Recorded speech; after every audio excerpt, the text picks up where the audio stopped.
सुनी बलम जवन कहतानी बारिक वेस्ट हमर बात मानी। नमस्कार दोस्तों, स्वागत है आपका द भोजीवुड अपडेट में। दोस्तों इस वीडियो में हम बात करेंगे अरविंद अकेला कल्लू का नया सॉन्ग नवमी में पातर हो जाइबू के बारे में। नवदिन जे तू खाना पीना ना खरीबू, नवरात्र में बहातर हो जाइबू। दोस्तों इस गाने को अरविंद अकेला कल्लू और अनुपमा यादव के आवाज में रिकॉर्ड किया गया है। इस गाने को लिखा है रोशन सिंह विश्वास ने और गाने में अपना म्यूजिक दिया है प्रियांशु सिंह ने। दोस्तों इस गाने को यूट्यूब पर बेम म्यूजिक के ऑफिशियल चैनल पर रिलीज कर दिया गया है। आप जाकर इस गाने को सुन सकते हैं। तू तो हो घर भर के दुलारी रानिया, अच्छा हमको सिखा रिया है, भारी काम बट कोई फलहारी रानिया।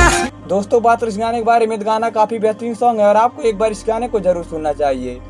अबे जल्दी बोल, कल सुबह पनवेल निकलना है। और दोस्तों जी आपने अरविंद अकेला कल्लू का स्नेह देवी गीत को नहीं सुना है तो आप एक बार जाकर इस गाने को जरूर सुनिए और मुझे उम्मीद है कि यह गाना आपको काफी ज्यादा पसंद आने वाला है। और दोस्तों जी आपने अरविंद अकेला कल्लू का स्नेह देवी गीत को सुन लिया है तो आप हमें कमेंट बॉक्स में बताइए गाना आपको कैसा लगा।